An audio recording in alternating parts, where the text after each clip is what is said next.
Muito bem, daremos início à sessão da primeira turma ordinária da Quarta Câmara, da primeira sessão de julgamento do CARF. Sessão essa relativa ao período da tarde do dia 17 de junho de 2020. Estão presentes os conselheiros Cláudio Andrade Camerano, Daniel Ribeiro Silva, Carlos André Soares Nogueira, Luciana Yoshihara Arcângelo Zanin, Nelson Kischel, Letícia Domingues Costa Braga, Eduardo Morgado Rodrigues e Luiz Augusto de Souza Gonçalves. Vamos dar início com o item 48,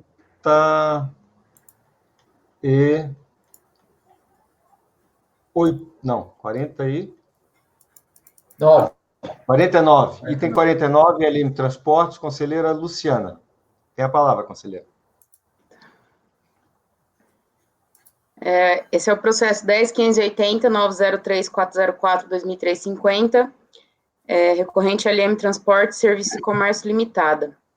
Esse caso aqui é um recurso voluntário interposto em face de acórdão que, por unanimidade de votos, não homologou compensações informadas na DECOMP.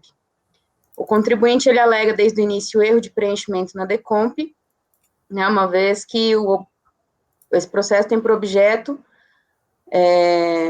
crédito referente a pagamento indevido ao maior que o devido utilizado para quitar débito de RPJ. Foi proferido o despacho decisório não homologando a compensação, vez que não comprovada nos autos a existência de direito creditório líquido e certo do contribuinte contra a fazenda pública passiva de compensação, não havendo que ser reconsiderado na decisão dada pela autoridade administrativa. Cientificado do despacho decisório, o contribuinte apresentou manifestação de inconformidade, alegando que teria recolhido tributo de contribuição a maior do que o devido no período. Acrescenta que identificou a necessidade de retificação de DCTF do DACOM para corrigir as informações originalmente declaradas e anexou documentação no intuito de comprovar essas alegações. Apreciados os argumentos da impugnação, a não homologação dos créditos pretendidos foi mantida sob o fundamento de que não teria restado comprovada a existência do direito creditório, razão pela qual vedou-se o contribuinte a homologação das compensações declaradas. Inconformada, apresentou recurso voluntário. No recurso voluntário, o recorrente demonstra os valores que pretende ver compensados via PERDECOMP, através da sua contabilidade, né, anexando aos autos livres societários, e sob o argumento de que caracterizaria mero erro material no envio das informações prestadas à Secretaria da Receita Federal do Brasil. Alega que não retificou tempestivamente, haja vista, né, ter tomado conhecimento do fato após o despacho decisório. Para comprovar a referida alegação, apresentou da DCTF retificadora após o despacho decisório, bem como da manifestação de inconformidade tempestiva contra o indeferimento da DECOMP. No entanto, os documentos apresentados à época pela contribuinte não haviam suporte probatório quanto à existência do crédito que ela pretendia compensar. Por essa razão, a DRJ acabou indeferindo o pedido, inclusive com as anotações de que ela deveria ter apresentado seus livros contábeis para tanto. Contudo, em recurso voluntário, além de demonstrar a origem do crédito, apontou que também teria se dado a origem, como teria se dado a origem do recolhimento a maior a suportar a compensação, de modo a amparar a razão do seu direito. Aqui, só fazer uma observação para vocês, esse recurso, ele é na sistemática dos repetitivos, mas eu coloquei aqui as informações, até para que vocês possam, né, verificar melhor, e se for o caso, depois eu ajusto a redação. A recorrente sustenta a existência do crédito objeto da compensação, argumentando que pelas informações constantes no LALOR, seria possível constatar a existência de prejuízo fiscal no período no montante de R$ 869.656,68, considerando que os ajustes decorrentes do regime do RTT são determinantes para a apuração do prejuízo fiscal para o período de análise. Diante disso, as informações prestadas no FCONT também indicam a existência para o exercício de 2010 de diferenças entre o saldo societário e o saldo fiscal. Além disso, com base na análise da escrituração contábil, através das informações prestadas nos livros de área e razão e SPED contábil, seria possível evidenciar a existência do lucro contábil no montante de R$ 305.034,33 para o período acumulada entre janeiro e abril de 2010. Diante disso, defende a correção da obrigação acessória, teve como objetivo evidenciar a existência de débito de estimativa mensal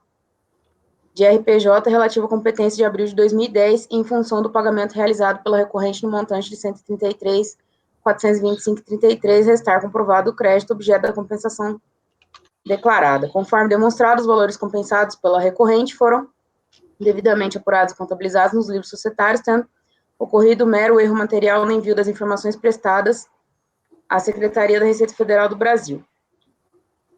Ela teria deixado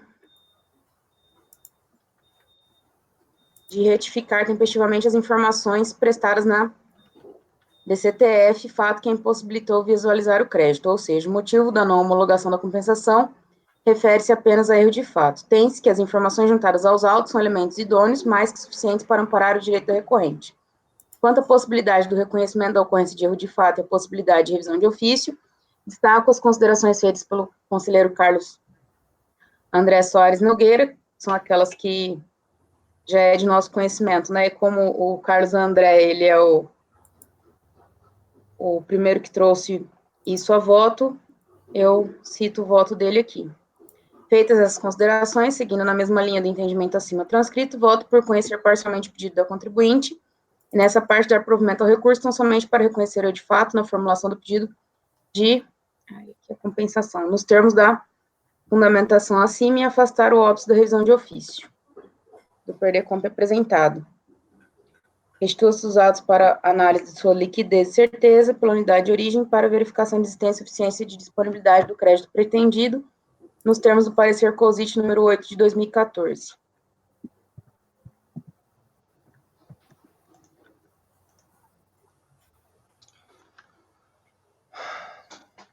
Aberta a discussão.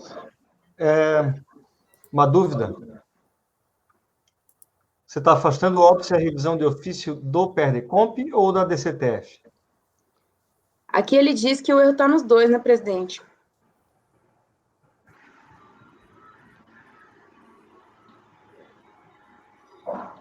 Mas o motivo do indeferimento, tanto pela unidade local quanto pela DRJ? É a DCTF. Foi a DCTF. Isso.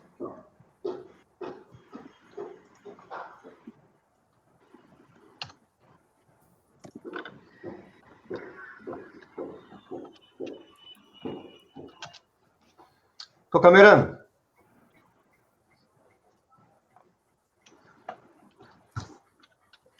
Senhor presidente, nós estamos diante aqui, então, foi de uma retificação da CTF, não é isso? Sem acerca dessa, tanto na apresentação até a DRJ, né? Doutora Luciana. Né? Isso, tanto que ele traz a documentação no recurso voluntário. Porque, assim, como a gente estava discutindo aqui nos itens anteriores, né? No acórdão da DRJ é onde ele faz os apontamentos do porquê ele não fez os reconhecimentos, né, dos valores pretendidos. Assim, porque pelo que eu vejo aqui, teria que praticamente ter uma investigação bem criteriosa, bem detalhada, praticamente uma fiscalização de um procedimento que é para ser tão sumário quanto são os pedidos de compensação. Eu acho que se fosse uma coisa mais pontual, mas aqui é para... até tem que analisar se ele tem ou não prejuízo fiscal, isso por força de uma simples apresentação de uma DCTF retificadora já desde o início lá, que não fez a devida comprovação. É que no caso... Havia uma divergência, presidente, só para negar... Sim. É que no caso aqui, o LALUR, onde ele faz a demonstração, assim, esse processo ele tem esse detalhe que é um pouquinho diferente da Letícia, que é que ele trouxe a cópia do livro mesmo, entendeu? Mas ele trouxe o LALUR demonstrando o prejuízo no recurso voluntário.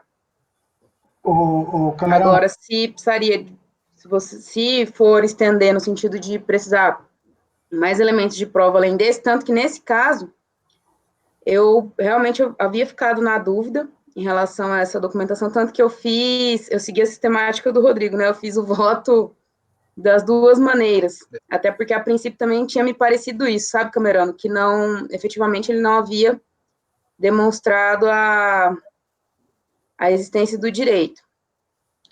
Aí, sopesando novamente os documentos que ele apresentou no voluntário, é que eu entendi pela ocorrência do prejuízo, né, alegado para o exercício. Mas... ele não comprovou o erro de fato, que justificasse a DCTF de retificadora. Uma questão de ordem. Primeiro, não tem DCTF retificadora, tá? Já começa daí. Na verdade, ele está alegando um erro na DCTF. O indeferimento da compensação foi por ausência de crédito disponível. Ele está alegando um erro. Aí a DRJ vem e diz, olha, você não retificou a tempo. Mas, sendo erro de fato, você deveria ter comprovado. E como é que você comprovaria? Trazendo escrituração contábil, fiscal, que possibilitasse a comprovação da apuração do prejuízo fiscal e, consequentemente, da inexistência do montante devido de RPJ que foi declarado na DCTF.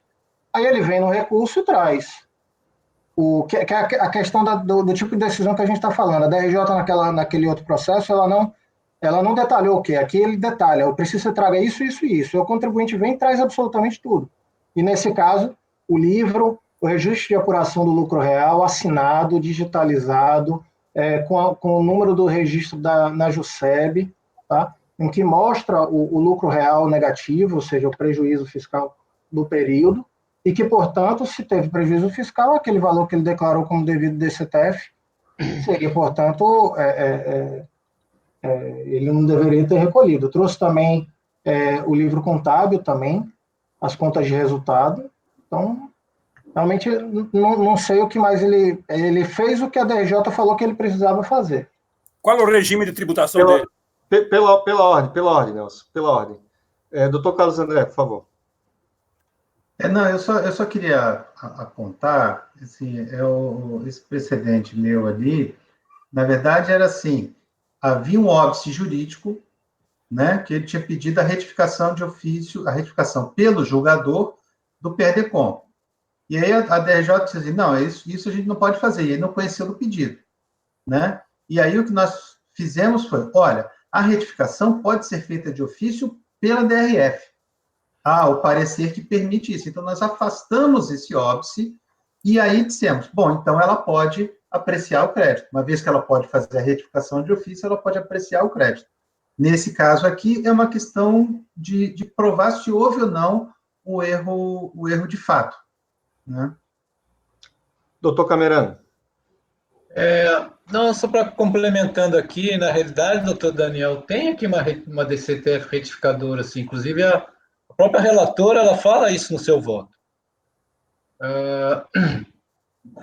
Quando foi feita aqui uma retificação na DCTF e no DACOM.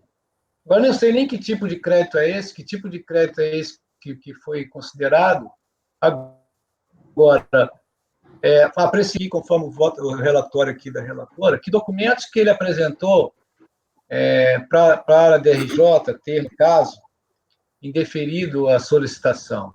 Eu não sei quais documentos que ele apresentou lá. E anexou documentação no sentido de comprovar suas alegações. Apreciados os argumentos da impugnação, foi sob fundamentos que não teria restado comprovada a existência de direito creditório. Então, no caso aqui, pelo relatório, não diz por que a DRJ teria indeferido o pedido, ou porque não teria aceito os documentos que eventualmente foram apresentados, que eu nem sei se o foram. Agora, nós estamos diante aqui de um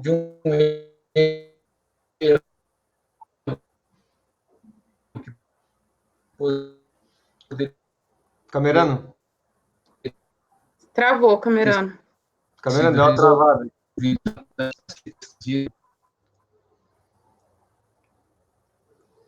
Camerano saiu? Ele caiu. Ele caiu. Pela ordem, o Nelson, depois voltamos com o Camerano na hora que ele reentrar na sala. Nelson, você queria fazer uma colocação? Sim, sim. É que eu não consegui abrir o voto, porque está numa linguagem lá do Word Apache. Eu não consegui abrir, mas eu estou entendendo. Né? Mas eu queria saber qual é o regime de tributação. Ele pagou estimativa a mais? Ele pagou... Ele é lucro real. Ele pagou... Estão me ouvindo? Lucro presumido a maior? O que ele pagou aí? Ele é lucro real e apurou prejuízo. Então, o que ele está dizendo que é o que ele pagou durante o ano foi indevido. A estimativa informou saldo negativo? E era fonte? O que é? É estimativa. É estimativa. Pois é, mas... Só que aí ele declarou como pagamento indevido a maior. Ele não declarou como saldo negativo na PEDECOMP. Nesse caso, tem que comprovar o erro de fato, porque ele usou uma base de cálculo maior, uma base de cálculo errada no início, para depois encontrar uma base de cálculo certa? Para isso, ele trouxe o livro A Contabilidade e Lalu, não é isso? E a DIPJ ela não está batendo com a DCTF. A DIPJ que tem nos autos está batendo com a contabilidade dele. O que ele está dizendo é que ele informou errado na DCTF, o débito. Entendeu? Então, o que é que ele trouxe para comprovar? E a DJ disse, olha, você não comprovou o erro de fato. Sim. O que é que ele traz para... Porque você não trouxe os seus livros, você não trouxe a contabilidade. Aí ele chega agora no recurso e traz a contabilidade. Que, de fato, a gente tem dois erros aqui. Né? Primeiro, a questão, ele precisa comprovar o erro de fato na DCTF, que como é que ele faria isso? Através dos livros contábeis e fiscais, que acredito que ele juntou agora. E o segundo ponto, que seria o erro no próprio PERDECOMP, porque ele indicou, deixa eu ver aqui, ele indicou pagamento indevido a maior, quando deveria ter sido o saldo negativo, né? Ou então, seja, seria uma retificação de ofício da DCTF, exatamente. Não, se ele pagou indevidamente a estimativa, ele pode pedir a repetição da estimativa. Sim, sim. Agora, tem que ter um balancete transcrito no livro diário aí, né? Ele trouxe aqui Cadê?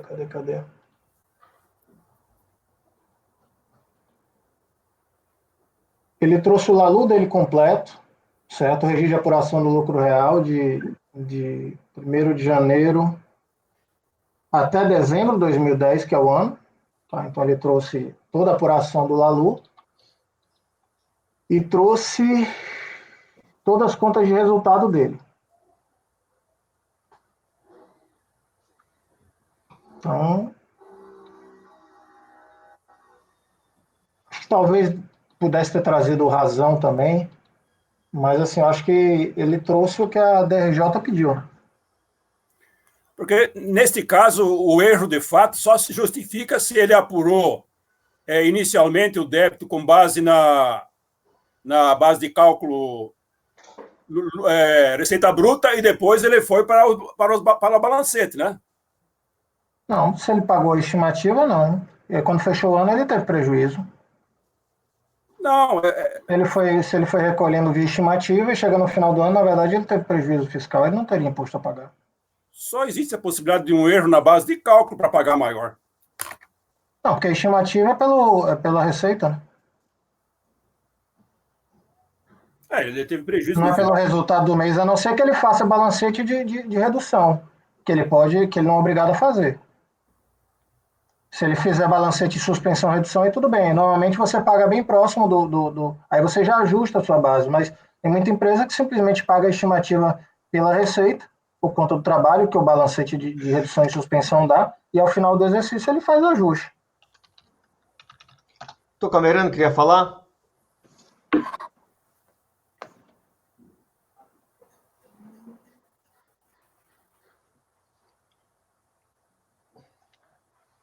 Camerano, o microfone está fechado. Desculpa. Apareceu uma interrupção aqui na minha tela, apareceu para vocês também? Não, eu acho que a tua alguns conexão, segundos. a tua conexão é que deve estar meio ruim. Só a tua. Ah, então já apareceu umas 2 vezes. Ele É. some toda a tela e quando ele diz que nos retorna aqui a tela que nós estamos. Só aconteceu comigo, então. Acho que só contigo. É o sinal do Tacurubi aí, que é meio ruim. É que eu ouço vocês assim, meio Agora tá bom. interrupção. Será que é melhor reiniciar o É o teu computador de sinal. novo? Não sei. Não, vamos. Você queria falar o quê? Vamos ver se consegue. Tá Meu sinal. horrível. É. Todo mundo está Tenta com o vídeo reiniciar na então, qualidade baixa? A gente aguarda um pouquinho. Deixa eu ver aqui. Não, ele está baixo. O Nelson está com qualidade boa. Ah, é? Altera a imagem aí, Nelson. Eu botei. Ouvindo bem aí agora? Ajustado já. Pode falar, Camerano. Está me ouvindo? Estou ouvindo meio rateado, mas estou ouvindo. Pode falar. Eu estou ouvindo bem. Então, só para confirmar, se esses documentos que ele está trazendo aqui, essa quantidade de documentos, de informações, se elas foram objeto de apresentação perante a primeira instância. Essa informação não tem no relatório. Não foi, Camerano. Tanto que a DRJ é que indica para ele o que ele precisa trazer para fazer essa comprovação. E como observado pelo Daniel, ele traz isso involuntário. Ela indicou. Ela indicou. A DRJ disse. Primeira instância ele não apresentou nada, Camerano, na impugnação. Absolutamente nada. Então, a impugnação está muito mal essa feita. informação, eu sei, mas essa informação não tem no relatório. Só foi por isso que eu estou perguntando. Mas se a DRJ sinalizou o tipo de documentação que ele tinha que apresentar e ele está apresentando agora, evidentemente que não cabe a nós fazermos essa análise. Sim, então, no caso, seria a questão das diligências, né? Ou retorno para análise, né, nos termos do voto da relatora, porque, de fato, ela não houve análise do original do crédito, né? Sim, o processo tem que retornar, realmente. O problema, Daniel, é que ela está decretando a nulidade das decisões. Não, isso não. E não. Isso não. Não. Então, não nulidade, não. Então, nulidade, não. Não, se for o posicionamento até da maioria da turma, não tem problema nenhum. Eu faço o ajuste no voto e a gente converte em diligência e faz a análise dessas provas. Eu acho que seria para mim, as provas, a princípio, seriam suficientes, mas, né, dada essa dúvida levantada pelo Camerano, e se o restante da turma comungar com isso, eu, sem problema nenhum, faço o pedido da diligência para que promova essa investigação. Na realidade, Luciana, a tua proposta não pode ser diferente disso, tá? Não pode ser diferente de converter, ou a não ser que você aceite a documentação e você ache que é suficiente para decidir no mérito, tá? Uhum. Agora, declarar nulas as decisões anteriores e retornar os autos para que seja apurado o crédito por força dessa nova documentação, acho que não dá. Mas só uma observação, presidente. Pelo menos eu não entendi que ela está anulando as decisões, não. Ela está dando provimento para reconhecer a possibilidade da retificação de ofício, certo? E determinando o retorno para a origem, analisar de forma original, né, iniciar o crédito. Ela não está anulando. É isso aí. Que é exatamente na linha do que a gente já decidiu outras vezes, entendeu? Essa possibilidade de anulação realmente não é isso, presidente. Agora aí você tem duas vertentes. Com a manifestação de inconformidade, ele realmente não apresentou nada. Ponto. Certo? Então, a decisão da DRJ não poderia ser diferente. Aí, a DRJ, de forma didática, diz o que é que ele precisa apresentar. Aí, ele apresenta. Então, assim, a DRJ não podia ter feito diferente, a unidade de origem também não podia ter feito diferente. Tá? Então, a posição deles foi absolutamente acertada. Tá? Aí, ele junta agora a documentação. Se a gente converter uma diligência e confirmar que, de fato, ele teve prejuízo fiscal e o que ele pagou, portanto, seria indevido, né? Eu achei que a gente tem condição de já homologar direto. Agora, a gente estaria analisando pela primeira vez o crédito, mas a gente não estaria analisando pela primeira vez o crédito porque as outras unidades, os outros entes não quiseram analisar, porque realmente não tinha o que se Não analisar. tinha elemento. Documentação. Ó. Eu vou passar a palavra para o Carlos André, mas antes disso, realmente, eu estava fazendo confusão com o voto anterior da conselheira Letícia. Não tem declaração de unidade nenhuma aqui. Tá? Desculpa, senhor. Não tem nada a ver o que eu falei. Carlos André. Eu ia fazer uma intervenção mais ou menos nessa linha do Daniel, né? Porque aqui você tem o LALUR, né? Quer dizer, o pagamento indevido é do mês relativo ao mês de abril de 2010. Você tem aqui o LALUR que apura um prejuízo fiscal em razão do ajuste do RTT, que é isso que está relatado pela Luciana, né? RTT. Oi? RTT, né? Tem o LALUR aqui, e aí o ajuste, né, do RTT dá uma redução aqui de 1.604.000, que reverte, então, o lucro em prejuízo. Mesmo com as adições e exclusões depois, né, você tem uma adição lá de 1 milhão e 600, não, uma exclusão de 1 milhão e 600, e reverte, então, o prejuízo para 870 mil, números redondos, né? A única coisa que eu acho que a DRF poderia olhar aqui é ver se o lucro líquido, a partir do qual o LALUR parte, está mesmo na contabilidade, né? Quer dizer, é só isso, não tem como você fazer uma fiscalização. É ver se a contabilidade espelha esse prejuízo ou não espelha, né? Então, é ver se realmente só o LALUR é suficiente para dizer teve prejuízo, a contabilidade e a escrita fiscal demonstram que há prejuízo, e aí o pagamento sobre a estimativa foi indevido, né? Ou se não, se tem que realmente ir lá e olhar a contabilidade para ver se o ponto de partida do LALUR bate com o que está apurado na contabilidade. Acho que é uma dessas decisões. Muito bem. Doutora Luciana, reformula Mantém seu voto, então? Ou reformula ele?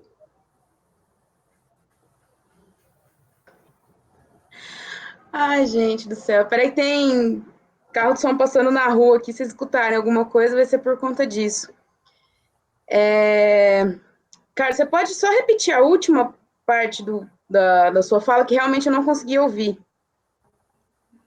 Não, o que eu estou dizendo é que o LALUR, que está aqui, está assinado, né?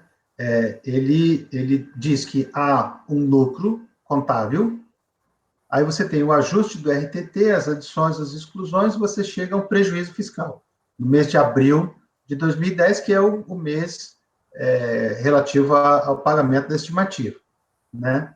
Então, a verificação que eu entendo que teria que ser feita é olhar e ver se o ponto de partida do LALUR, né, o lucro contábil, é o lucro contábil que está na contabilidade, né? Essa, assim, grosso modo, é a verificação que precisa ser feita, porque a fiscalização não vai fazer um procedimento fiscal, né, para ver se o que está na contabilidade espelha a realidade, né? Isso não está no escopo do trabalho né, aqui do PEDECONT, não está no escopo desse trabalho, né? Então, é só olhar isso, né? Eu fico na dúvida se realmente há essa necessidade da gente fazer isso. Mas, se for, ou é uma diligência para fazer isso, né? Conferir na contabilidade, juntar a contabilidade, a demonstração do resultado transcrita no diário, né? Para a gente fechar e nós tomarmos essa decisão, ou até já acatar, entender que o LALUR é suficiente e já dá o provimento, né? Porque aqui está bem claro que ele tem prejuízo nesse período, né? Então, eu acho que é uma dessas duas decisões. Eu, particularmente, acho mais prudente fazer a diligência, né? Particularmente, eu acho mais prudente fazer a diligência, né? Agora, porque se a gente fizer como está sendo proposto pela relatora, o que acontece? Vai voltar e, na verdade, vai iniciar o processo todo de novo. Porque aí vai haver uma decisão para ver qual é o crédito, se não der todo o crédito, começa o processo todo de novo, na verdade. E nós podemos resolvê-lo aqui, Isso. nem que seja com uma diligência para confirmar. Eu também acho que é bem mais razoável, tá? A minha opinião. Tá. Não, ainda até tinha pensado assim, eu havia feito a proposta justamente nesse sentido, até porque a gente não, até para poder oportunizar a manifestação, né, caso houvesse dúvida, já que é a primeira vez que está sendo apreciado o crédito. Mas, dadas as considerações aí, eu mudo o voto, então, para fazer o pedido de diligência e a gente já, por economia processual, já tenta resolver por aqui. Joia. Doutor Camerano, concorda? Então, presidente, foi a minha impressão inicial, né, que eu havia dito que era para pendente nesse procedimento de diligência, até porque eu não tenho aqui que ficar analisando o RTT, ajuste de RTT, prejuízo fiscal. Isso aqui, essa tarefa não nos cabe nesse momento que se apresenta aqui nessa peça processual. Nós teríamos que comparar o que foi apresentado na DRJ, o que está faltando a ser apresentado aqui no recurso, ou o que apresentou ele é de modo satisfatório para, no caso, iniciar um processo de diligência. Mas concordo com a relatora, o processo tem que ser encaminhado para a diligência. Doutor Daniel. Presidente, acompanha a proposta de diligência. Doutor Carlos nem se fala, né? Diligência. Doutor Nelson. Eu também voto com a relatora, né, pela diligência. Doutora Letícia. Com a relatora. Doutor Eduardo. Também, presidente. Então, por unanimidade de votos, converter o julgamento em diligência nos termos do voto da relatora.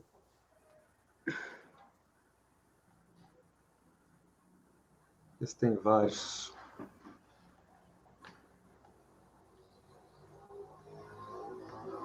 É só alterar ali no final, né, Luciano?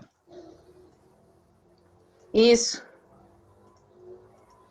Tem uma vantagem, né? Como são repetitivos, evita da gente tomar uma decisão assim, sem um olhar mais cuidadoso nos créditos dos diversos processos.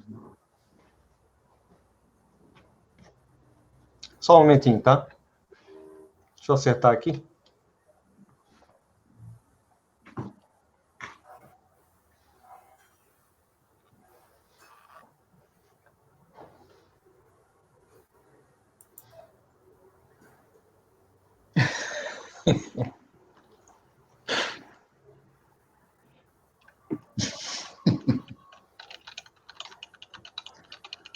O doutor Camerano está com o microfone aberto. Agora está fechado.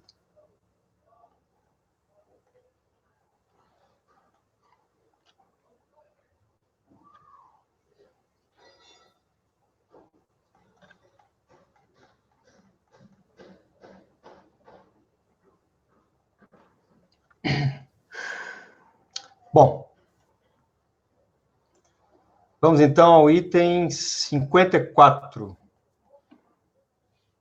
Acho que é isso. 54. Nansen, é da minha relatoria mesmo?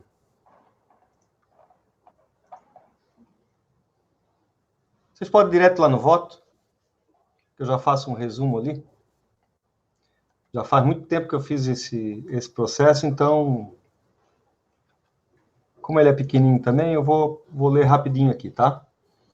Como vimos no relatório, vocês viram no relatório, o processo trata de diversas declarações de compensação apresentadas pela contribuinte que utilizaram como crédito o saldo negativo de contribuição social no valor de 309 mil.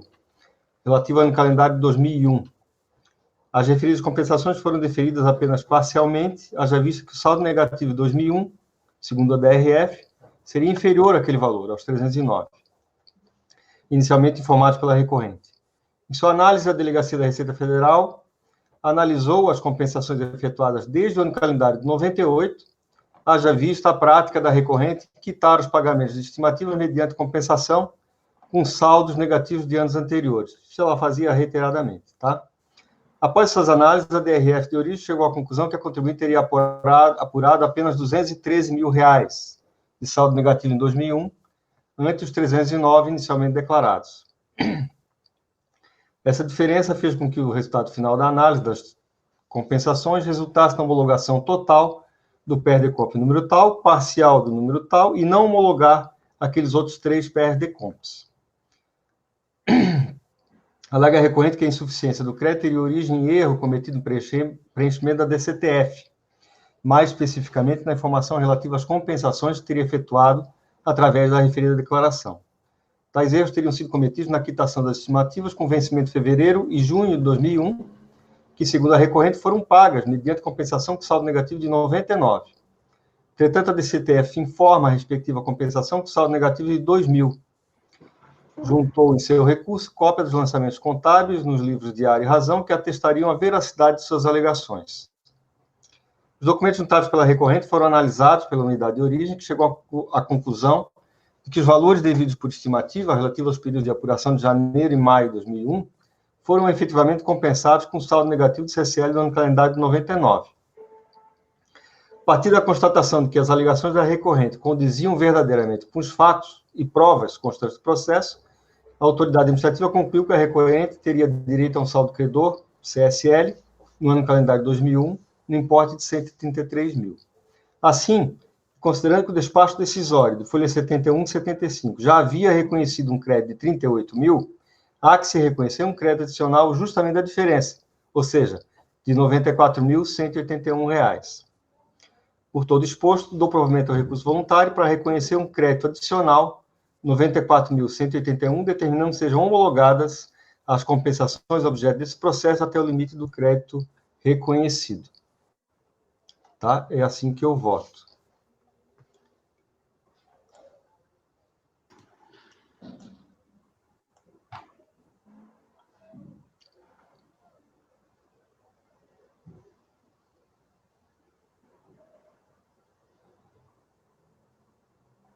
Isso foi reconhecido, esse valor foi reconhecido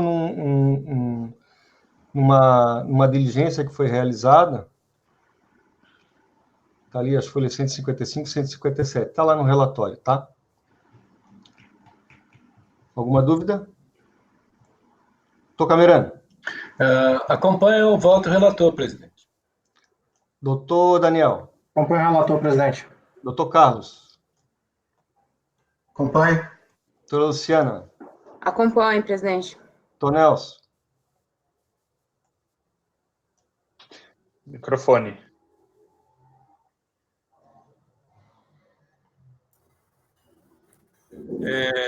Presidente, acompanha o voto do relator. Doutora Letícia. Acompanhe o voto. Doutor Eduardo. Acompanho também, presidente. Ok. Item 55. Doutor Carlos André, Três Corações.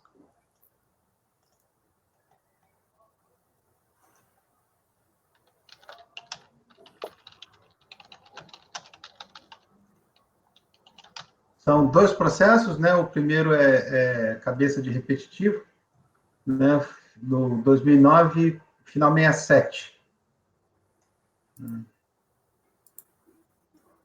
Então, trata-se de um PER relativo a pagamento devido a maior contribuição social sobre o lucro líquido, né? Que foi utilizado para compensação.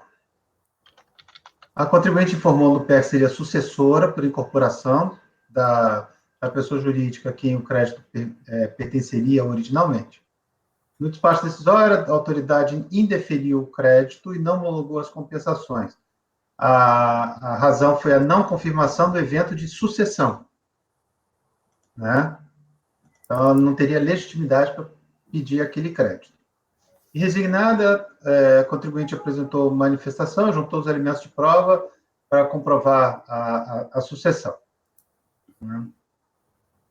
A manifestação foi julgada improcedente pela autoridade de primeira instância. Inicialmente, reconheceu que a contribuinte logrou comprovar os eventos sucessórios, mas depois, em seguida, vencida a questão da legitimidade, passou a analisar a liquidez e certeza do crédito, né?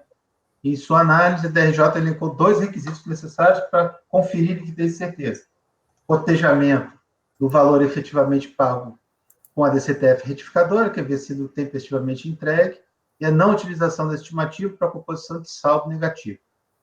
Ao cotejar o valor efetivamente pago com débito de estimativa, a DRJ constatou que o valor realmente foi pago indevidamente.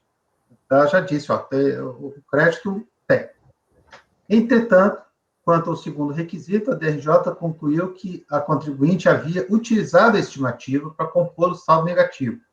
Assim, descaberia o pleito de pagamento de estimativa de contribuição social. Não haveria fungibilidade entre o pedido de repetição de pagamento indevido, ou a maior, de estimativa, e o pedido de repetição de saldo negativo de contribuição, uma vez que teriam natureza, valor e data distintos.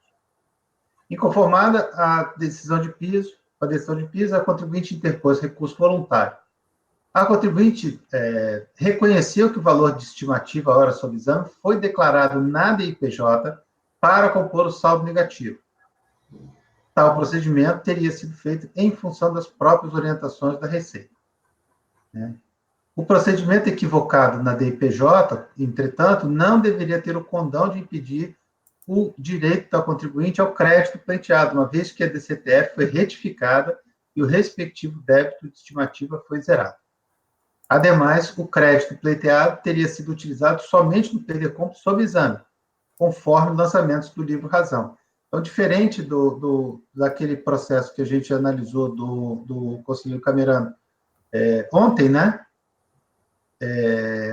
Aqui, a alegação da contribuinte é que, embora na DIPJ ele tenha colocado esses valores na composição do saldo negativo, ele não fez nenhum pedido em relação ao saldo negativo, né? Ele pediu apenas a repetição do pagamento da estimativa. Ele retificou a DCTF e fez o pedido da repetição. Muito bem. Então, indo para o voto, conforme relatado, a autoridade julgador de primeira instância já reconheceu que ela tem legitimidade na qualidade de sucessora, né? Agora, justamente a ausência da comprovação do projeto de sucessão tinha sido a razão do indeferimento, né? A DRJ julgou ser suficiente para caracterizar o indébito de estimativa o cotejamento do valor efetivamente pago com o débito declarado na DCTF, que havia sido entregue tempestivamente pela contribuinte. Esta turma tem decidido reiteradamente no sentido de que a retificação da DCTF deve vir acompanhado de robustos elementos de prova. Contudo, em homenagem ao princípio da vedação da reforma em prejuízo da recorrente, tem que essa matéria é definitiva no âmbito do processo administrativo. Ou seja, a DRJ não exigiu que houvesse a comprovação. Como foi feita a retificação, ela cotejou um com o outro e disse, bom, o pagamento é indevido. Permanece, portanto, a questão da utilização da contribuição social para compor o saldo negativo. Nesse ponto, penso que a decisão de piso deve ser reformada.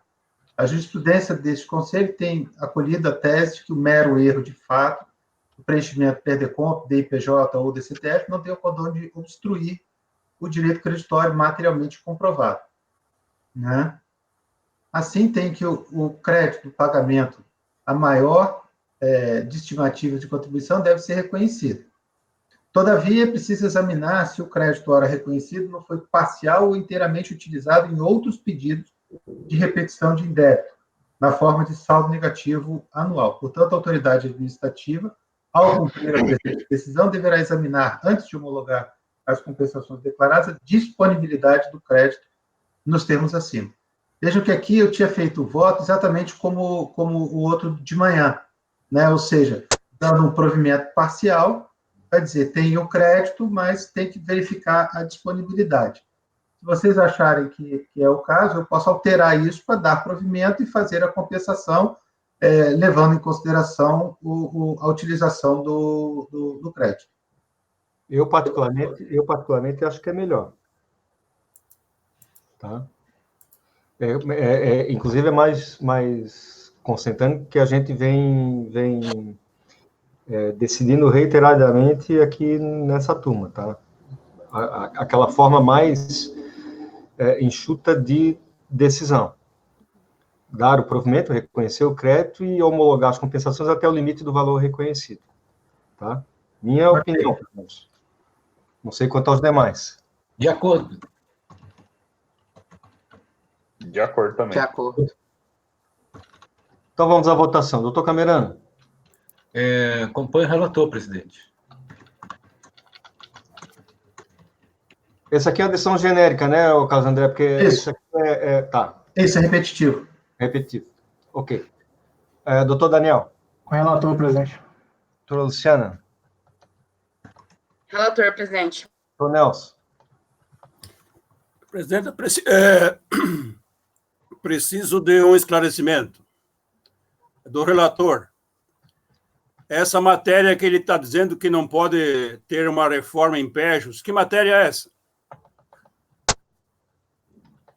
É que, na verdade, nós temos decidido aqui que a retificação da DCTF deve vir acompanhada da documentação que comprove o débito. Né? Mas a DRJ entendeu que isso não era necessário.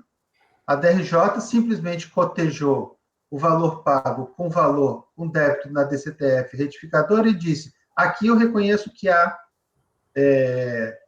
crédito. Eu vou indeferir porque você usou o crédito para compor o saldo negativo. Né?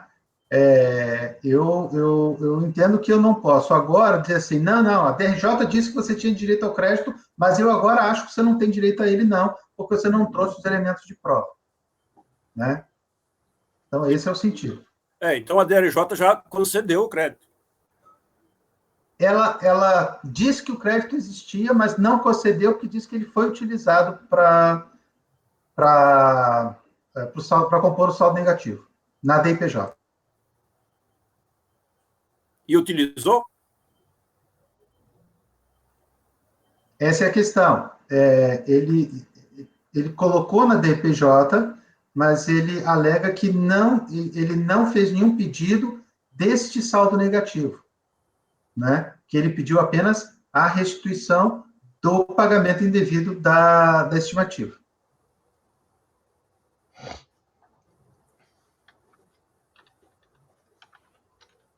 Esclarecido, Nelson? Fiquei esclarecido. Sim, esclareceu, mas minha compreensão não chegou a tanto. Presidente, se eu puder também contribuir, eu também estou com outro processo igual da mesma empresa, acho que eu estou pautando para o mês que vem. Primeiro teve, é o mesmo caso, primeiro teve a questão da sucessão, né, que aí indefere por um motivo. Aí a DRJ reconheceu que existiria, não, tudo bem, a sucessão existe, esse crédito existe, agora você tinha que usar isso como saldo negativo. E ele fez o pedido de, na verdade, restituição de pagamento indevido ou a maior. Então, você entra naquela questão da possibilidade da retificação da origem do crédito, do PERDECOMP, entendeu? Então, o que o Carlos André está vendo que é a linha do que a gente entende que o fato dele ter indicado como pagamento indevido a maior não é um óbice intransponível, desde que ele demonstre que, de fato, aquele crédito existia ali. Né? A linha é nesse sentido. E, de fato, a unidade de origem, em momento nenhum, analisou, só que nesse caso dele, chegou a analisar o crédito. O meu, acho que não chegou nem a analisar. Ele também não analisou o crédito, né? Ele disse que não tinha legitimidade para pedir porque não comprovou a sucessão. No primeiro. Mas aí depois a DRJ analisa. Analisa, diz, tem crédito, mas você teria que usar isso como saldo negativo. Ela disse, você colocou como saldo negativo. Você usou esse valor para compor o saldo negativo na DIPJ. E por isso eu nego. Ah, sim. A minha dúvida era no sentido de não permitir que ele utilizasse em duplicidade, né? Não, mas aí, nesse ponto, eu estou me fiando na discussão que nós fizemos no item anterior. Né? Inclusive, na posição do Luiz Augusto, foi até chefe do CEORT, né? Que, ao fazer a compensação, né, a unidade da Receita vai buscar onde que esse crédito foi feito e utilizá-lo uma única vez. Né? Quer dizer, a grande questão aqui é que ele não tenha pedido o crédito da estimativa paga indevidamente e tenha pedido o crédito do saldo negativo. Perfeito. Então, isso é que a unidade vai ter que observar, né? Porque se reconhece aqui, lá não pode ter. Sim. No mais, presidente, eu voto com o relator. Ok. Doutora Letícia. Letícia deu uma saída da sala? Com o relator. Doutor Eduardo? Acompanho também, presidente, com o relator. Vou com o relator também, por unanimidade de votos, dar provimento ao recurso voluntário para afastar o óbice do erro de fato no preenchimento da PJ, reconhecendo o crédito decorrente de pagamento a maior indevido CSL nos valores originais pleiteados e homologar as compensações declaradas no limite do crédito reconhecido. É isso, Carlos André? Muito bem. Item 56... 57... 58, Carlos André. Três Corações também.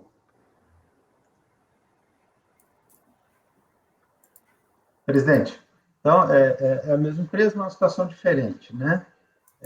PETECONV, crédito de pagamento devido a maior de contribuição social, valor de 16.500. A origem seria o pagamento em DARF de estimativa de contribuição social, o DARF no valor de 62.700, né? O crédito em questão foi utilizado parcialmente na respectiva declaração de compensação, né? Eu reproduzo aqui uma parte do despacho decisório, né? Então, como se pode observar, a fiscalização identificou que o montante pago por meio do DARF havia sido integralmente utilizado para quitar débito declarado em DCTF e DECOM. Então, aí, os números, né? Os números das DECOMs. Dessa forma, não haveria saldo remanescente. A contribuinte apresentou manifestação, informou que, ao apurar o saldo remanescente do pagamento, a autoridade fiscal deveria ter levado em consideração a DECOM final 67 e não a de final 014, né? Que, então, os valores que teriam sido aproveitados seriam esses aqui que estão nessa tabela. A manifestação de inconformidade foi julgada improcedente, né? Está aqui a ementa. A razão de decidir foi que os débitos compensados nas DECOMP deveriam incidir, sobre eles, deveriam incidir juros e multa. E, desta forma, a apuração da fiscalização sobre as DECOMP originais estaria correta e não haveria saldo a restituir. Então, reproduzo aqui uma parte da fundamentação da decisão, né? E, resignada, a contribuinte apresentou recurso voluntário em que ela aduz que trata-se de exclusão da multa moratória em face de denúncia espontânea, posto que foram efetuados recolhimentos de tributos em atraso antes de qualquer ação fiscal e com recolhimento anterior às respectivas declarações. Né? Então, depois de longa digressão acerca da possibilidade de denúncia espontânea no artigo 138, a recorrente informou, né? Finalmente, deve-se dizer que a DECOMP em referência foi incluída na ação judicial interposta pela contribuinte, através da qual requer a declaração de inexistência de relação jurídica, que obriga a recolher multa moratória nos pagamentos de tributos em atraso sob denúncia espontânea. Aí, a ação tramita perante a segunda vara da Justiça Federal do Ceará. Ao final da peça recursal, a contribuinte pede a suspensão dos créditos tributários em face da decisão judicial. Né? Muito bem. Aqui, em síntese, eu não estou conhecendo do recurso voluntário, tendo em vista a submissão da matéria à ação judicial. Né? Então, eu estou entendendo que há uma desistência tácita da via administrativa, na medida em que ela pega essa decomp e submete ao Poder Judiciário numa ação que pede exatamente o reconhecimento da inexistência da relação jurídica.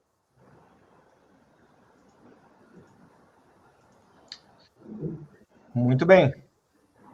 Está aberta a discussão. Alguém tem alguma dúvida? Carlos, é só essa questão da multa que está sendo, que a gente está analisando aqui? A diferença, né, que foi apontada é justamente a incidência de multa e juros, e a defesa dela é que não incide em multa e juros porque é denúncia espontânea. E essa questão está submetida lá ao Poder Judiciário. Ela está falando que foi denúncia espontânea em compensação, é isso, então? Isso. Se você pegar aqui...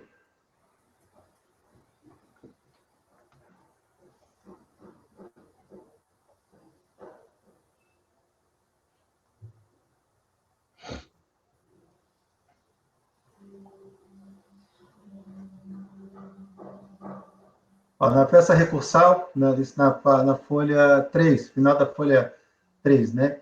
A contribuinte interpôs recurso. Na peça recursal, traduzido. No caso em tela, na verdade, trata de exclusão da multa moratória em face da denúncia espontânea, posto que foram efetuados recolhimentos de tributo em atraso antes de qualquer ação fiscal e com recolhimento anterior às suas respectivas declarações. São as palavras da contribuinte, né?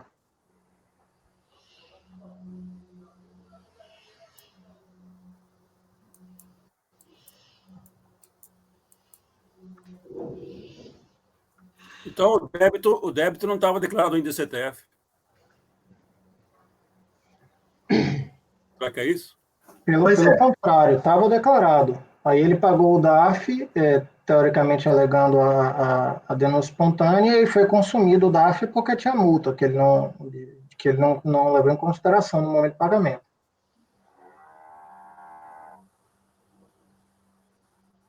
Que aí está lá no relatório do Carlos. Como se pode observar, a fiscalização identificou que o montante pago por meio do DARF havia sido integralmente utilizado para quitar débitos declarados em DCTF e decomp tal. Desta forma, não haveria saldo remanescente para dar suporte ao crédito. Isso. Aí essa diferença aí, o que ele está alegando é que não incidiria a multa, né? E que, portanto, esse pagamento seria suficiente. Isso. Só que a partir do momento que ele declarou na DCTF e confessou, não pagou no prazo de vencimento, foi. Mais alguma dúvida? Não, ok. Nelson? Então a multa existe, né? Ok. Tocamerano? Acompanho o relator, presidente. Ok. Tô Daniel? O relator, presidente. Doutora Luciana? Relator, presidente. Tô Nelson? Eu voto com o relator, presidente. Doutora Letícia? Com relator. Doutor Eduardo? Correlator também. Por unanimidade de votos, não conhecer do recurso voluntário. Voto com o relator também. Passemos ao item 59. Conselheiro Daniel West. Presidente, boa tarde a todos. Eu acabei não adaptando o voto ainda por se tratar de um repetitivo de um processo só, tá? Então vou ler o voto, está detalhado, mas depois eu vou fazer as adaptações por conta do processo paradigma. Mas assim, processo semelhante aos que a gente vem analisando, tá? Se vocês olharem no relatório, no quarto parágrafo, eu digo, cientificado da decisão em 17/6, o contribuinte apresentou manifestação de conformidade, instruída com os documentos tais a tais, onde argumentou que, no encerramento do ano, identificou erro na apuração do IRPJ, sendo o tributo devido de 662 mil ao invés de 765 mil, o que pode ser visto na declaração, na sua DRPJ em anexo. Junto ainda a decisão proferida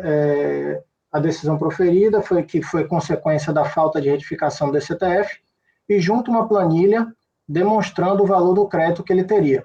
Tá? Uma planilha interna, não é livro, não é absolutamente nada, essa é uma planilha interna mesmo. Aí vem a DRJ, aqui a ementa foi dispensada, e aí eu faço um destaque aqui em parte da decisão da DRJ. A DPJ não possui força probante por si só das informações prestadas na DECOMP, portanto, para provar que a DCTF foi preenchida com erro e, por conseguinte, que a apuração contida na DPJ representa a realidade fiscal do contribuinte, torna-se necessário que o contribuinte traga aos autos provas documentais, como livros contábeis e fiscais na parte de interesse e documentos fiscais, conforme o caso, de forma a permitir ao julgador administrativo verificar o que foi declarado na DPJ corresponde ao registrado na escrituração. Tais provas não foram anexadas aos autos, ou seja, vem a DRJ como o processo que a gente analisou há pouco tempo atrás, e basicamente desenha o que é que o contribuinte precisa trazer aos autos para comprovar o erro de fato. Né? Aí o contribuinte, em seu recurso, ele basicamente alega que tem direito à compensação, o erro decorrente de pagamento a maior, basicamente, é o não reconhecimento do crédito de R-fonte de empresas privadas de órgão público, cujo valor são tais e tais, ressaltando que a constatação dos equipes contidos na memória de cálculo do tributo foi com relação à apuração de RPJ-CSL do ano 2007, onde foi constatado não só pagamento a maior, e sim pagamento a menor, como foram os casos do segundo e terceiro trimestre, que por erro na época a DCTF não foi retificada e requereu que fosse julgado procedente. E aí juntou no recurso voluntário a DIRF, DARF e planilhas também, só planilhas internas de apuração do próprio contribuinte. Sigo aqui no voto, presidente? Pode seguir. Bom, então, nesse sentido, do que a gente já votou aqui, aí eu sigo aqui no voto, ocorre que, em sede de manifestação de conformidade, o contribuinte, para comprovar o alegado erro, carregou aos autos tão somente DPJ e DCTF retificadora, acompanhada de planilhas unilaterais demonstrativas. A questão já foi claramente analisada pela DRJ, que, de forma absolutamente didática, detalhou tudo o que o contribuinte deveria carregar para a verificação do alegado erro de fato. Aí eu cito aí os itens aí da decisão da DRJ, que ele fala de forma bem detalhada o que é que ele precisava trazer. Agora, em sede de recurso voluntário, além de reafirmar o alegado erro, o recorrente anexa DIF das alegadas retenções, mas não tem nenhuma prova se levou se o IR-fonte aí foi tributado ou não foi tributado, teoricamente não considerado na sua apuração, DARF dos alegados recolhimentos a maior e planilhas internas demonstrativas.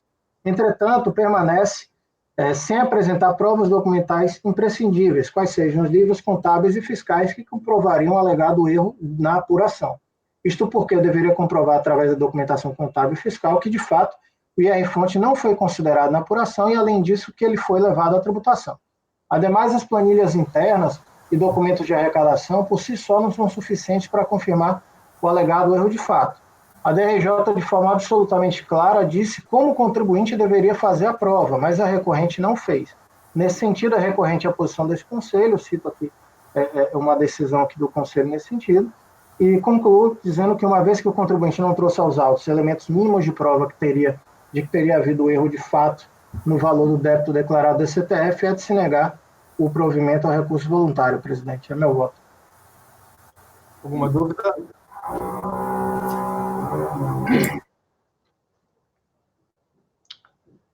Doutor Camerano.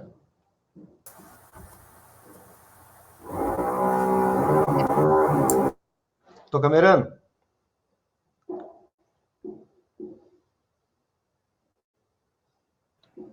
Ele travou. Doutor Camerano. Presidente. Não ouvimos, Camerano.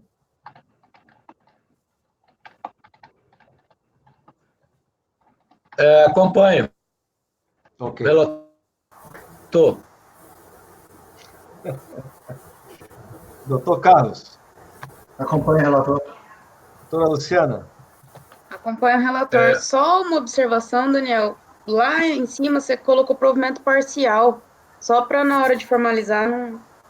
Não, lá em cima não tá. Lá em cima na emenda, né? Isso, não, eu entendi. Você está negando o provimento, é só para. Doutor Nelson. Presidente, acompanha o relator. Doutora Letícia. Com o relator. Doutor Eduardo. Correlator também, presidente. Acompanha o relator, então temos, por unanimidade de voto, negar provimento ao recurso voluntário. Item 61, Brooklyn Empreendimentos. Doutor Eduardo. Um minutinho só, presidente, está abrindo aqui.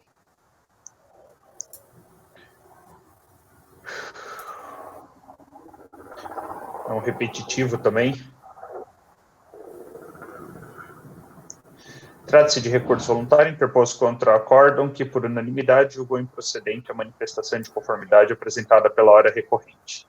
O cerne do litígio resume-se em per de compte transmitida pela recorrente, objetivando a compensação de débitos próprios, indicando como crédito de pagamentos realizados indevidamente. A DRF de origem, por meio de despacho decisório, não homologou a compensação pretendida sobre o argumento de que não foram localizados créditos suficientes para fazer frente aos débitos que se intentava ver extinto. A interessada apresentou impugnação, alegando que teria havido erro em relação à alíquota aplicada para a retenção do imposto de renda retida na fonte sobre juros sobre o capital próprio, JCP. A reclamante teria utilizado a alíquota de 20%, quando o correto seria 15%. Na DCTF apresentada pela empresa, constaria o débito referente à aplicação da alíquota maior que a devida, de 20%, igualmente tal valor se refletiu na cópia da DARF apresentada nos autos. O crédito pleiteado pela recorrente corresponde exatamente a essa diferença de alíquota. Igualmente, alega que, por um erro no preenchimento, faltou esta informação na per de compte e análise. A DRJ de origem deferiu o pleito ao contribuinte, ainda que tenha reconhecido que a alíquota a ser aplicada a título de imposto de renda retida na fonte sobre JCP seja 15% e não 20%, entendeu que a hora recorrente, 1, não demonstrou por meio de registros contábeis o efetivo pagamento dos juros sobre capital próprio, e 2, que, em todo caso, apenas os beneficiários dos mesmos seriam titulares do direito à repetição do indébito. Por sua vez, a hora recorrente apresentou o presente recurso voluntário requerendo homologação da compensação pleiteada nos mesmos termos realizados em primeira instância. É o relatório. Vou para o voto, então. O recurso é tempestivo, preenche os demais requisitos de validade, portanto, dele conheço. Em síntese, a recorrente apresentou a presente decomp, buscando compensar débitos próprios indicados como crédito recolhimento indevido ao maior em DARF indicado. Conforme narrado, alega a recorrente que a origem do crédito, ora aplicado, seria o recolhimento a maior a título de RRF sobre o pagamento de JCP, ocasionado pela aplicação da alíquota de 20% ao invés de 15%. Eu cito aqui o artigo 668, que dispõe sobre a tributação do juros sobre capital próprio.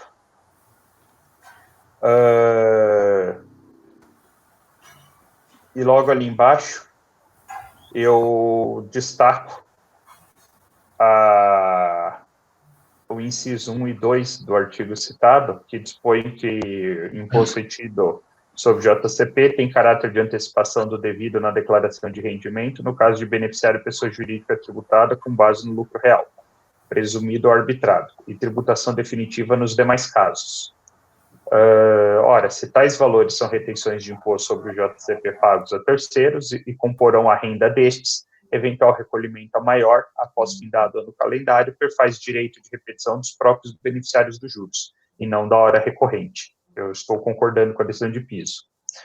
E eu ainda adiciono que, em pese a constatação acima seja suficiente para se negar provimento ao recurso, insta a considerar que a recorrente apresenta nos autos relação dos beneficiários de JCP, avaliando os valores brutos devidos a cada um de seus titulares, com um montante destacado a título de retenção de imposto de renda retida na fonte, me parece que foi aplicada a alíquota de 15% e não 20%, como alegado pela contribuinte. Dessa forma, ainda que essa fosse legítima para pleitear eventual excesso de recolhimento, mesmo não se observa demonstrado nos autos. Então, eu arrisco dizer que não tem direito a essa repetição. Eu acho que deveria ser o titular da renda que teve a retenção maior do que a devida a ter esse direito de repetição, e de qualquer jeito, na relação que foi apresentada, me parece que foi feita a retenção correta, não vi essa diferenciação, então eu estou negando o provimento, presidente.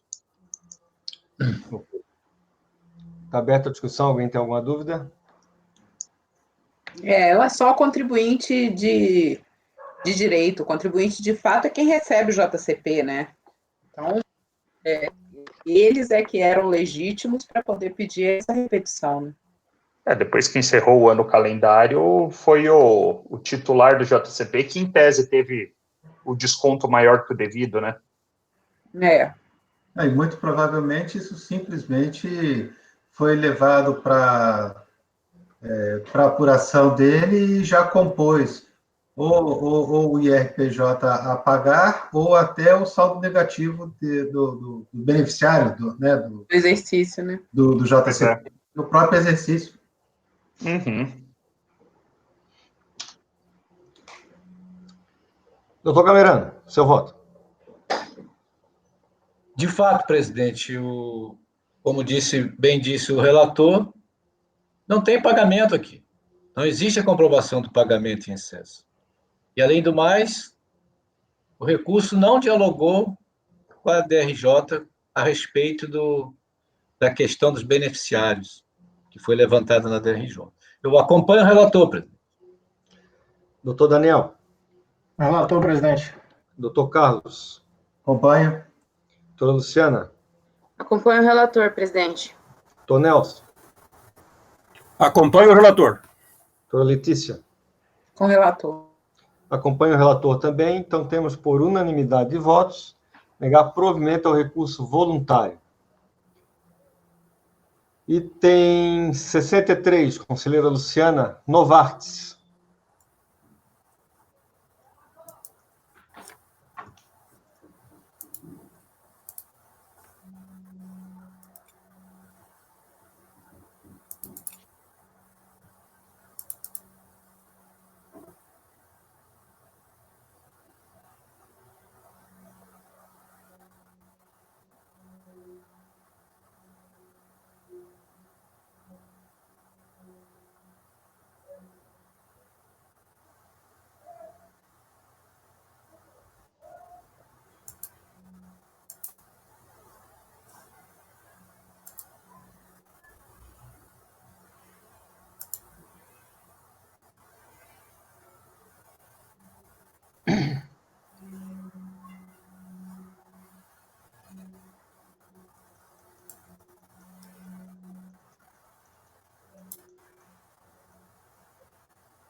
Luciana, o microfone está desligado. Desculpa, eu não ter avisado.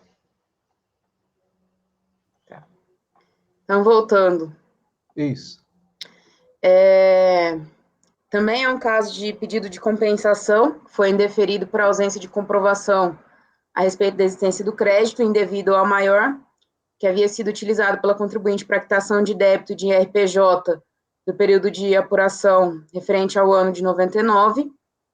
O argumento foi no sentido de que a homologação teria sido de forma parcial, onde foi reconhecido apenas o valor do crédito de 1 centavo, cujo fundamento de assim decidir foi que o DARF originário do crédito alegado já teria se esgotado para extinção do débito, de código período de apuração e valores iguais aos do referido crédito. Apreciados os argumentos da impugnação, a não homologação dos créditos pretendidos foi mantida, sob o fundamento de que não teria restado comprovada a existência do direito creditório. Intimado o contribuinte, ele apresentou recurso voluntário, onde reclama a comprovação da origem da existência do crédito.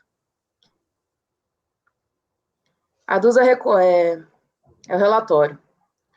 Passando ao voto, adusa recorrente que os valores que pretende ver compensados via Perdicom foram devidamente apurados e contabilizados nos livros societários, tendo ocorrido mero erro material no envio das informações prestadas à Secretaria da Receita Federal, pois ela deixou de retificar tempestivamente as informações prestadas na DCTF, fato que teria impossibilitado a visualização do seu crédito. Seu principal argumento no sentido de que teria apurado em dezembro de 99 e RPJ pagar de 2.978.757,65, que por equívoco teria recolhido valor a maior em 351.982,48, quando o correto era quitar o primeiro valor. Tendo tal imprecisão sido refletida em sua DCTF, razão pela qual o seu crédito não estaria esgotado, como mencionou a DRJ. No entanto, os documentos apresentados pelo interessado, conforme decisão na origem, não foram suficientes para demonstrar a existência do referido crédito, posto que as simples alegações, bem como a apresentação de demonstrativos de compensação, de confecção própria, por si só não teriam condão de comprovar a existência do pagamento a maior. Conforme informado pela DRJ, o DARF correspondente ao crédito pleiteado encontra-se totalmente esgotado. Sua alocação seguiu justamente a vinculação pleiteada pela própria interessada em DCTF, ainda hoje ativa, na qual foi informado para o ano de 99 o débito de RPJ no valor de 351.982,48. Na manifestação de inconformidade que apresenta, a interessada não esclarece qual teria sido o erro que alega ter cometido. Junto aos autos, tão somente cópia de sua DIPJ, referente ao ano de 99, da qual consta a apuração de débito no valor de 2.978.757,65, que é justamente o valor que aponta como correto e hábil para legitimar o crédito pretendido. Diante das divergências entre as informações prestadas na DIPJ e na DCTF, necessário seria que fossem juntados aos autos elementos de prova que indicassem de forma cabal qual dos registros apresenta equívoco. Após isso, a recorrente em sede de voluntário sustenta a existência do crédito objeto de compensação. Contudo, embora hajam alegações quanto à demonstração de liquidez e certeza do crédito, não se trata de mero erro de fato no preenchimento das DECOMPs em sede de restituição/compensação, pois compete ao contribuinte o ônus da prova do fato constitutivo do seu direito, consoante, né, normas do Código de Processo Civil e também das instruções normativas da Receita. O contribuinte é quem toma a iniciativa de viabilizar o seu direito à compensação mediante a apresentação de PERDECOMP, de tal sorte que, se a Receita Federal resiste à pretensão do interessado, não homologando a compensação, incumbe a ele, o contribuinte, na qualidade de autor, demonstrar o seu direito. Desta forma, para que possa superar a questão de eventual erro de fato e analisar efetivamente o mérito da questão, deveriam estar presentes nos autos elementos comprobatórios que pudéssemos considerar, no mínimo, como indícios de prova dos créditos alegados, o que não se verifica no caso em tela. Assim, nos termos do artigo 170 do Código Tributário Nacional, falta ao crédito indicado pelo contribuinte certeza e liquidez que são indispensáveis para a compensação pleiteada. Pelo exposto, voto no sentido de negar provimento ao recurso voluntário, mantendo a não homologação das compensações. É o voto, presidente. Câmara.